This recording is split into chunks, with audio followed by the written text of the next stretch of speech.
بسم اللہ الرحمن الرحیم۔ السلام علیکم۔ رات کے 11 بجے جب میں کچن میں سبھی کے لیے چائے بنا رہی تھی، میری دیورانی کچن میں داخل ہوئی اور بولی، بھابھی آپ ہٹیں، میں سب کے لیے قہوہ بنا دیتی ہوں۔ اس کی آواز سن کر مجھے ویسے ہی عجیب سا محسوس ہوتا تھا۔ وہ مجھ سے 1000 درجے خوبصورت تھی، پڑھی لکھی بھی زیادہ تھی۔ میں اس کے سامنے نہ چاہتے ہوئے بھی دب جاتی تھی، مگر آج تو حد ہی ہو گئی تھی۔ مجھے چائے بناتا دیکھ کر بولی، آپ ہٹیں، میں سب کے لیے قہوہ بناتی ہوں۔ میں دن بھر کچن کے کام کرتی رہی اور آخر میں یہ آ گئی صرف قہوہ بنانے کے لیے۔ یہ سوچ کر مجھے غصہ آنے لگا، مگر پھر سنبھل کر بولی، کیوں صبیحہ، میں بنا رہی ہوں، تم جاؤ باہر جا کر سب کے ساتھ باتیں کرو۔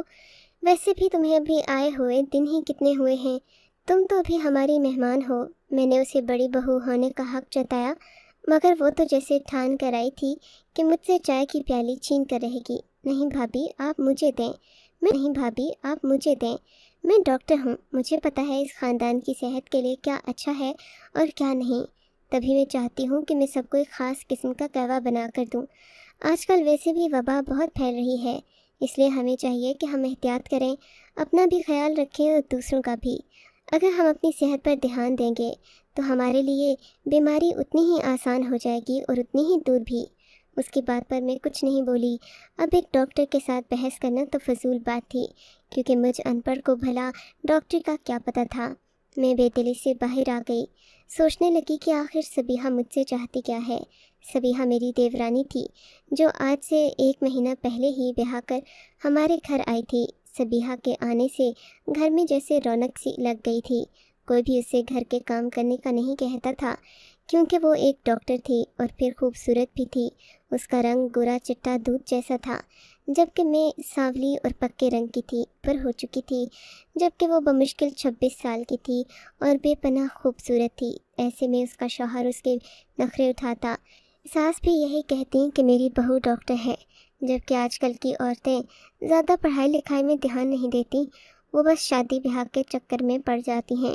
میری ساس شاید مجھے ہی سنا کر کہہ رہی تھی، کیونکہ میں نے ان کے بڑے بیٹے یعنی کہ اپنے شوہر ماجد سے محبت کی شادی کی تھی۔ ماجد شروع میں مجھ سے تو بہت اچھے سے پیش آتے، لیکن آج کل وہ ذرا روکھے پھیکے ہو گئے تھے۔ خدا جانے ایسی بھی کیا بات تھی کہ انہوں نے مجھے محبت سے دیکھنا بھی بند کر دیا تھا۔ مجھے اسی بات کا دکھ تھا، مگر میری دیورانی صبیحہ کی خوشیوں کے دن تھے۔ ہر کوئی اسے توجہ دیتا، اس کی بات کو غور سے سنتا اور گھر کے کام کرنے کا تو سوال ہی پیدا نہیں ہوتا تھا۔ میں دن بھر کام کرتی، میری اتنی تعریف نہ ہوتی جتنے اس کے ایک قہوے کی تعریف میں سب لوگ زمین آسمان شاید اس لیے کہ وہ ایک امیر باپ کی بیٹی تھی۔ ایسے میں میری ماں یعنی کہ میری ساس بھی میرے شوہر کو اس بات کا طعنہ دیتی کہ تم بھی کسی اچھے گھر کی لڑکی پسند کر لیتے تو ہمارے خاندان کی عزت بڑھ جاتی۔ یہی باتیں بیٹھی میں سوچ ہی رہی تھی کہ صبیحہ قہوہ بنا کر لے آئی۔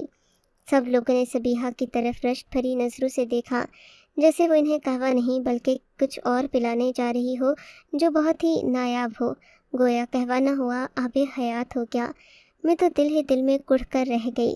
مجھے پریشان اور چپ چپ سا دیکھ کر صبیحہ میرے قریب آ کر بیٹھ گئی اور سب کے سامنے ہی مجھ سے پوچھنے لگی، کیا ہوا بھابھی، آپ کو برا تو نہیں لگا میں نے آپ کی چائے سے ہٹا کر ان کو قہوہ دینا شروع کر دیا؟ نہیں نہیں، مجھے کیوں برا لگے گا، میں نے بات چھپانے کی کوشش کی تھی۔ تبھی ساس نے اپنی بہو کے سامنے نمبر بنانے کی کوشش کرتے ہوئے چائے کی بھرپور مخالفت کی اور کہا کہ صحت کے لیے قہوہ ہی پینا چاہیے۔ مجھے اپنی ساس پر حیرت ہوتی تھی، میرے لیے تو وہ دن میں 4 بار مجھ سے چائے مانگتی، کہتی کہ چائے کے بغیر میرے سر میں درد ہو جاتا ہے، لیکن اب اپنی پڑھی لکھی بہو کے سامنے کیسی مومن بن رہی تھیں۔ خیر میں خاموش ہو گئی۔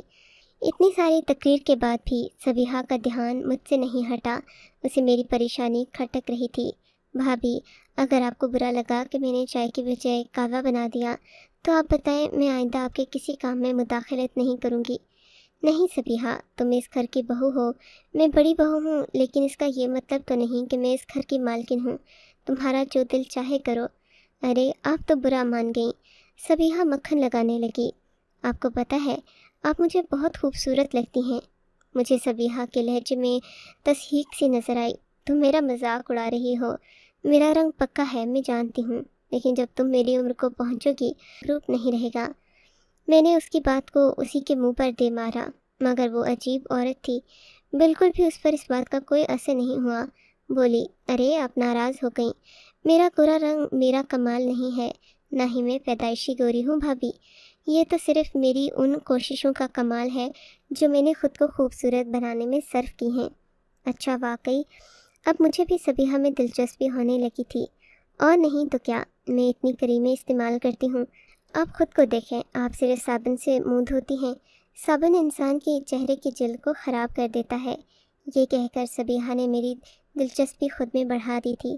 اب میں اسے غور سے سننے لگی، وہ مجھے مختلف چیزیں بتاتی، لیکن مجھے پھر بھی سمجھ نہیں آیا کہ میں کیا کروں۔ خیر آخر میں صبیحہ بولی کہ پہلے آپ کو وزن کم کرنا ہوگا، اس کے لیے میں آپ کو روز یہی قہوہ بنا کر دوں گی، آپ مہینوں میں سلم ہو کر لڑکی لگنے لگیں گی۔ میں اس کی بات پر اب غور کرنا چاہتے بھی وہ میرے بھلے کے لیے ہی تو بول رہی تھی۔ اگر کوئی بھی لڑکی اتنی خوبصورت ہوتی جتنی کہ صبیحہ تھی تو شاید وہ مجھ سے بات کرنا بھی پسند نہیں کرتی۔ یوں یہ بات ختم ہو گئی، میں تو اس بات کو بھول بھال گئی تھی۔ سونے کے لیے اپنے کمرے میں چلی گئی۔ میرے شوہر گھر پر نہیں ہوتے تھے، وہ جب گھر آتے بھی تو مجھ سے ٹھیک طرح بات نہ کرتے۔ اکثر وہ صبح صبح گھر آتے تھے، 7-8 بجے وہ گھر پہنچتے اور 9 بجے سو جاتے، پھر شام کو جاگتے، اور پوری رات ان کی ڈیوٹی ہوتی تھی۔ اسی وجہ سے میرے لیے پریشانی بڑھ جاتی، رات کو میں اکیلی ہی رہتی اور پورا دن وہ سوئے رہتے۔ یوں مجھے اور ماجد کو بات چیت کرنے کا وقت بھی کم ملتا کہ جب وہ جاگتے تو میں سو رہی ہوتی اور میرے سوتے وہ جاگ رہے ہوتے۔ ایک صبح کا وقت تھا جس میں تھوڑی بہت بات چیت ہو جاتی تھی۔ خیر آج میں سو رہی تھی کہ صبح کے 4 بجے کسی نے میرے کمرے کے دروازے پر دستک دی۔ میں نے دروازہ کھولا تو سامنے میری دیورانی کھڑی تھی۔ کیا بات ہے اس وقت نہیں کھڑی تھی؟ کیا بات ہے اس وقت تم یہاں؟ میں نے حیرت سے پوچھا۔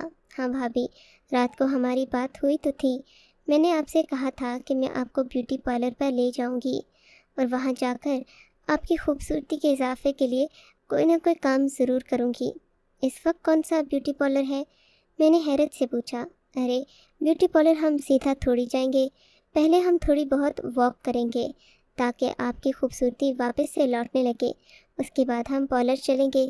پارلر صبح سویرے ہی کھل جاتے ہیں، اکثر لڑکیوں کو کالج اور یونیورسٹی جانا ہوتا ہے، کالج کا میک اپ کروانے بھی بہت ساری لڑکیاں بیوٹی پارلر آتی ہیں۔ لڑکی کی بات سن کر میں تو حیران ہی رہ گئی، ہم نے تو اسکول کالج کا منہ نہیں دیکھا تھا۔ بھئی اگر لڑکیاں کالج میک اپ ہی کرنے جاتی ہیں، ہم ان پڑھ ہی اچھے ہیں۔ میں نے صبیحہ سے اپنے دل کی بات کہہ دی۔ ہاں بھابھی آپ ٹھیک کہہ رہی ہیں، آج کل کی لڑکیاں پڑھ لکھ کر بگڑ گئی ہیں۔ حیرت تھی کہ صبیحہ اپنے خلاف ایک بھی بات سننا پسند نہیں کرتی تھی، لیکن مجھے ایسی باتیں بولنے پر ہاں میں ہاں ملا کر وہ میرا ساتھ دیتی۔ خیر میں تو چپ ہو گئی۔ صبیحہ ضد کر رہی تھی کہ ہمیں ابھی ہی پارک میں چلنا ہے، ابھی صبح کا آغاز ہوا تھا، ہلکا ہلکا اندھیرا ابھی بھی قائم تھا۔ کہنے لگی آپ نماز پڑھ کر آئیں، فریش بھی ہو جائیں، ہم لوگوں کو چلنا ہے۔ مجبوراً صبیحہ کی بات مانتے ہوئے میں نہا دھو کر آ گئی۔ سوچا کہ اگر اسے انکار کر دیا تو کیا پتہ دوسری بار ہی مجھے اپنے ساتھ لے کر بھی جائے یا نہیں۔ اسی بات نے مجھے پریشان کر دیا، یوں میں اس کے ساتھ جانے پر مجبور ہو گئی۔ صبیحہ راستے میں بہت ساری باتیں کر رہی تھی، وہ بہت فریش اور تر و تازہ لگتی، اس کے پاس پانی کی ایک بوتل بھی تھی۔ بولی بھابھی آپ کو نہیں پتہ پانی پینے کا کتنا اثر ہوتا ہے، انسان کی زندگی کا دار و مدار ہی پانی پر ہوتا ہے۔ آپ روز صبح اٹھ کر پانی کے 3 گلاس پیا کریں، اس سے آپ کی جلد تر و تازہ رہے۔ حیران بھی ہوتی تھی، میں نے تو کبھی اتنی چھوٹی چھوٹی باتوں پر دھیان نہیں دیا۔ خیر باتیں کرتے کرتے ہم لوگ ایک بڑے سے گھر کے سامنے پہنچ گئے تھے۔ اس گھر کا سنہری رنگ کا دروازہ تھا، جسے کھولتے ہی اندر بڑے بڑے شیشوں والا ایک کمرہ نظر آیا۔ یہ کمرہ بہت خوبصورت لگ رہا تھا، لیکن یہاں پر کوئی عورت نہیں تھی۔ ظاہر ہے اتنی صبح صبح کون لڑکی آتی۔ میں نے صبیحہ سے پوچھا تو کہنے لگی بھابھی آپ شرماتی ہیں، اسی لیے میں نے آپ کو تھوڑا پہلے لایا ہے، باقی لڑکیوں کے آنے سے پہلے آپ کا کام ہو جائے گا، آپ کو کوئی مسئلہ بھی نہیں ہوگا۔ پھر جب آپ کی حالت قدرے بہتر ہو جائے گی تو میں آپ کو بعد میں بھی لے آیا کروں گی، سمجھا کرے نا۔ یہاں میری جاننے والی بھی بہت لڑکیاں ہیں۔ مجھے وہ حقارت محسوس تو ہوئی تھی جو ڈھکے چھپے الفاظ میں اس نے مجھ سے بیان کی تھی، مگر میں پھر بھی خاموش رہی کہ شاید میرا شوہر مجھے توجہ دینا شروع کر دے۔ شادی کے بعد سے ماجد میرے ساتھ عجیب روکھا پھیکا رویہ رکھنے لگے تھے۔ میں جب بھی ان سے بات کرتی وہ منہ پھیر لیتے۔ وہ خود بہت خوبصورت تھے، ان کا رنگ بھی گورا چٹا، جبکہ میں سانولی اور پکے رنگ کی مالک تھی۔ پھر میرا وزن بھی بڑھ گیا تھا۔ اس کے برعکس میرا دیور ایک ہلکے معمولی رنگ کا اور نارمل قد کا تھا، لیکن اس کی بیوی بہت خوبصورت تھی۔ جو بھی دیکھتا یہی سوچتا کہ میں اپنے شوہر کی نہیں بلکہ اپنے دیور کی بیوی ہوں، جبکہ خاندان کے جن لوگوں کو یہ بات معلوم تھی کہ میری اور ماجد کی شادی محبت کی شادی تھی، وہ سب لوگ یہی کہتے کہ یہ شادی صحیح جوڑ پر نہیں ہوئی۔ کئی تو اپنے منہ سے یہ بھی کہہ چکے تھے کہ میں اپنے شوہر کے ساتھ جچتی نہیں ہوں، اس لیے میں چاہتی تھی میں بھی صبیحہ جیسی خوبصورت ہو جاؤں، تاکہ میرے لیے کوئی یہ نہ کہہ سکے کہ ماجد کی بیوی خوبصورت نہیں ہے۔ خیر، صبیحہ نے مجھے بتایا کہ آپ کی خوبصورتی کا آغاز آپ کے بالوں سے ہوگا۔ آپ کے بال اس طرح سے رنگیں گے کہ آپ بالکل ایک گوری لڑکی معلوم ہوں گی۔ کر کے اس بڑی سی کرسی پر بیٹھ گئی تھی جو اس پارلر کی واحد کرسی لگتی تھی، جبکہ صبیحہ کے مطابق ایک بڑا پارلر تھا جہاں بہت ساری لڑکیاں اور عورتیں وغیرہ آتی تھیں۔ خیر، میری آنکھوں پر ہلکی سی پٹی باندھ دی گئی۔ صبیحہ میرے پاس ہی کھڑی تھی، کہنے لگی آپ فکر نہ کریں، اس سے آپ کی آنکھیں اور آپ کی جلد اور بھی خوبصورت ہو جائے گی۔ میرے چہرے پر بھی کچھ مل دیا گیا۔ میں سب سے بے خبر تھی، ایسا میرے ساتھ پہلی بار ہو رہا تھا۔ میں نے تو کبھی اپنے چہرے پر کوئی میک اپ استعمال نہیں کیا تھا۔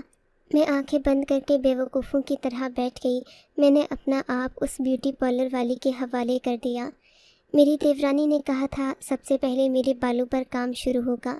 میرے بالوں پر کچھ گیلا گیلا محسوس تو ہوا تھا، مگر اس کے بعد نہ ہی اس عورت نے میرے بالوں کو ہاتھ لگایا اور نہ ہی وہ کچھ بولی۔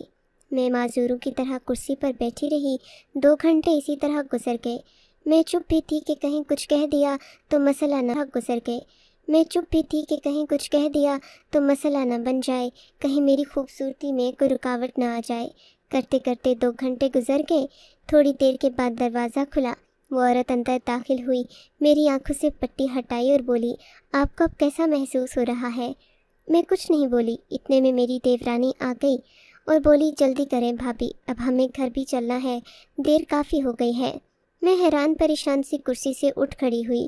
مجھے تو ان چیزوں کا نہیں پتہ تھا، سادہ طبیعت کی مالک تھی۔ صبیحہ، تم تو کہہ رہی تھی کہ یہ میرا حلیہ بدل دیں گے، میں تو ویسی کی ویسی ہی ہوں۔ ارے بھابھی، اتنے کم وقت میں سالوں کی محنت تھوڑی بدلتی ہے۔ دیکھیں نا، آپ نے کبھی میک اپ نہیں کیا، اپنا خیال نہیں رکھا، تو اب سالوں کی لاپرواہی ایک دن کی محنت سے تو نہیں جائے گی۔ آپ کو روز یہاں آنا پڑے گا۔ آپ میری بات مانتی جائیں اور پھر دیکھیں آپ کے ساتھ ہوتا کیا ہے۔ صبیحہ نے یہ کہہ کر میرا ہاتھ پکڑا، بچوں کی طرح اس کے ساتھ چل پڑی۔ مجھ سے عمر میں چھوٹی تھی مگر پھر بھی چالاک تھی۔ ہم لوگ اسی طرح پیدل چلتے گھر پہنچے تو ماجد سو چکے تھے۔ مجھے بڑا افسوس ہوا، ویسے تو میں ان کے لیے کھانا تیار رکھتی۔ جیسے ہی وہ گھر آتے ان کو کھلا پلا کر وہ سو جاتے اور میں گھر کے کاموں میں مصروف ہو جاتی۔ لیکن آج مجھے گہری نیند آ رہی تھی کیونکہ میں صبح سویرے کی اٹھی ہوئی تھی، جبکہ ابھی میری نیند پوری نہیں ہوئی تھی۔ میں فوراً سے جا کر اپنے کمرے میں سو گئی۔ اس کے بعد معلوم نہیں کیا ہوا، صبح کے تقریباً 10-11 بجے میری آنکھ کھلی۔ کمرے سے باہر آئی تو میری ساس کچھ پریشان اور کچھ غصے میں لگ رہی تھیں۔ ان کو دیکھ کر میں نے پوچھا کہ کیا ہوا؟ بولی کچھ نہیں، بس پچھتا رہی ہوں کہ تم کو بہو بنا کر اس گھر میں کیوں لائی۔ ساس کی یہ زہریلی کڑویلی بات سن کر میں تو خاموش ہو گئی، مگر صبیحہ چپ نہ رہی۔ اماں جی، وقت کے ساتھ سب بدل جاتا ہے، آپ فکر نہ کریں، میں بھابھی کو ایسا بنا دوں گی کہ آپ مجھے بھی بھول جائیں گی۔ صبیحہ کی میٹھی میٹھی بے عزتی مجھے محسوس تو ہوتی، مگر میں خاموش ہی رہتی کیونکہ اس نے کھل کر ابھی مجھ پر کوئی وار نہیں کیا تھا۔ ایسے میں مجھے بھی صبر سے کام لینا تھا۔ میں خاموش ہو گئی۔ شام کو جب کہ ماجد کے اٹھنے کا وقت ہو رہا تھا، صبیحہ پھر میرے کمرے میں آ گئی۔ بولی بھابھی، چلیے شام کی واک پر چلتے ہیں۔ میں کیا کرتی، اسے منع بھی نہیں کر سکتی تھی۔ سوچا ماجد ابھی اٹھیں گے تو بات ہوگی۔ میں صبیحہ کے ساتھ واک پر چلی گئی۔ میری ساس کو اس نے نہ جانے کیا کہا کہ ساس بھی خاموش ہی تھیں۔ خیر، ہم لوگ واک پر چلے گئے۔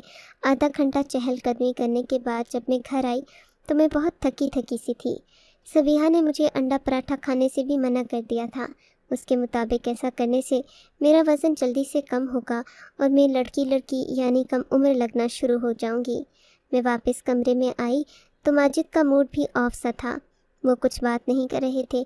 خیر مجھے تو اب اس بات کی عادت ہو چکی تھی، ماجد ویسے ہی مجھ سے کتراتے تھے، میں نے تو جیسے ان سے زبردستی شادی کی ہو۔ وہ جب بھی میری طرف دیکھتے ان کی آنکھوں میں شکوہ ہی نظر آتا۔ خیر میں نے ان سے مزید کوئی بات نہیں کی۔ اسی طرح یہ شام بھی گزر گئی۔ میں نے رات کا کھانا بنایا، کھانے کے بعد صبیحہ نے سب کو قہوہ پلا دیا، لیکن میرے شوہر نے قہوے کی وہ پیالی نہیں لی۔ ہم سب نے قہوہ لیا اور ہم لوگ اپنے اپنے کمروں میں چلے گئے۔ میں نے بھی قہوہ پیا۔ اس کے بعد مجھے سخت نیند آنے لگی۔ حالانکہ اکثر میں صبح کے 10 بجے جب جاگتی تو رات بھر میں جاگتی ہی رہتی، مجھے نیند نہیں آتی تھی، لیکن آج میں بے ہوش بے خبر سو گئی تھی۔ صبح کے اسی طرح 4 بجے صبیحہ نے مجھے زبردستی آ کر جگایا، بولی بھابھی ہمیں واک کرنے بھی تو جانا ہے، اس کے بعد بیوٹی پارلر پر جائیں گے، آج آپ کے بالوں کا رنگ بدلوانا ہے۔ یہ کہہ کر صبیحہ کے ساتھ میں بھی چل پڑی، کیونکہ صبیحہ کے سامنے انکار کرنے کا مطلب اپنی بے عزتی کروانا تھا۔ ہم لوگ تھوڑی ہی دیر میں باہر واک کرنے کے لیے آ گئے تھے۔ میری ساس پتہ نہیں اس امر سے باخبر تھیں بھی یا نہیں، لیکن جو بھی تھا میں خاموشی سے صبیحہ کے ساتھ چلتی چلتی اسی بڑے گھر کے سامنے پہنچ گئی۔ آج میں نے صبیحہ سے پوچھ ہی ڈالا، صبیحہ میں نے یہاں کسی اور لڑکی کو نہیں دیکھا، کیا یہاں صرف ہم آتے ہیں؟ ارے نہیں بھابھی، آپ یہ کیسی باتیں کرتی ہیں، یہاں تو سبھی لوگ آتے ہیں، سب لڑکیاں، یہ پارلر بہت مشہور ہے۔ میں حیران تھی، اس پارلر کے باہر نہ تو کوئی نام لکھا تھا نہ ہی کوئی تختی تھی۔ خیر میں کچھ نہیں بولی۔ میں اس لڑکی کے کہنے پر دوبارہ سے اسی کرسی پر بیٹھ گئی جہاں مجھے کل بٹھایا گیا تھا۔ ہمیشہ کی طرح میری آنکھوں پر پٹی باندھ کر اس نے میرے بالوں کو گیلا کیا اور پھر نہ جانے کہاں چلی گئی۔ اب تو مجھ سے صبر نہیں ہوا، میں ایک اکیلے کمرے میں اپنی چہرے پر پٹی لگائے کیسے بیٹھ سکتی تھی؟ میں نے پٹی اتار کر دیکھا، آس پاس کوئی بھی نہیں تھا۔ میری نظر سامنے شیشے پر پڑی، میں تو یوں ہی بیٹھی تھی، نہ میرے بالوں پر کوئی چیز لگی تھی۔ آخر ایسے کیسے ہو سکتا تھا کہ صرف اس کرسی پر بیٹھنے سے ہی میری خوبصورتی میں تبدیلی آ جاتی؟ مجھے اپنی دیورانی پر بہت غصہ آیا تھا۔ میں نے جیسے ہی اپنے آپ کو شیشے میں دیکھا میں حیران رہ گئی، نہ میرے چہرے پر کچھ تھا نہ میرے بالوں کا رنگ بدلا تھا، یوں ہی سارا وقت میں بیٹھی رہتی تھی۔ میں بھی کتنی بے وقوف ہوں، کیا مجھے یہی لڑکی ملی تھی اپنی خوبصورتی بڑھانے کے لیے؟ یہ سوچ کر میں کرسی سے اٹھ کھڑی ہوئی، مجھے بہت غصہ آ رہا تھا۔ تبھی وہ عورت جس کا یہ بیوٹی پارلر تھا میرے پاس بھاگتی ہوئی آئی۔ بیٹھے بیٹھے آپ کہاں جا رہی ہیں؟ اس نے مجھے سنبھالنے کی کوشش کی۔ میں یہاں پر اپنے بال رنگ کروانے آئی تھی، آپ نے تو مجھے پاگل سمجھ کر کرسی پر بٹھا دیا۔ نہیں محترمہ، میں آپ کو بالکل پاگل نہیں سمجھ رہی، مگر نفسیاتی امراض کی کچھ قسمیں ہوتی ہیں جن کا علاج ضروری ہوتا ہے۔ یہ کیا کہہ رہی ہیں آپ؟ اس عورت کی بات پر مجھے اور غصہ آ گیا۔ آپ میرا علاج کر رہی تھیں، مجھے معاف کیجیے گا، لیکن میں تو یہ سب علاج کر رہی تھی، مجھے معاف کیجیے گا، لیکن میں تو یہ سب آپ کی بہن کے کہنے پر کر رہی تھی۔ انہوں نے ہی کہا تھا آپ کا ذہنی توازن ٹھیک نہیں، سو آپ کو کچھ دیر پرسکون رکھنے کے لیے وہ یہاں لاتی تھیں۔ ان کے خیال میں آپ کو پارلر جا کر سکون ملتا ہے، کیونکہ آپ پہلے خوبصورت ہوا کرتی تھیں، اب آپ کا چہرہ تیزاب سے جل جانے کی وجہ سے کچھ عجیب سا ہو گیا ہے، تبھی آپ ذہنی مریضہ بن گئی ہیں، آپ کو پریشانی لاحق رہتی ہے، اور یہاں ہم پریشانیوں کا علاج کرتے ہیں۔ یہ کہہ کر اس لڑکی نے مجھے دوبارہ ادھر ہی بٹھانا چاہا جہاں میں پہلے بیٹھی تھی۔ مجھے بہت سخت غصہ آ رہا تھا، میں نے سوچا بھی نہیں تھا کہ میری دیورانی مجھے اتنی بری طرح استعمال کرے گی۔ بڑی مشکل سے اس عورت نے مجھے بتایا کہ میری دیورانی مجھے اپنی بہن بتا کر یہاں آتی، 500 روپے اس لڑکی کو دیتی اور مجھے اس خالی کمرے میں بٹھا دیتی۔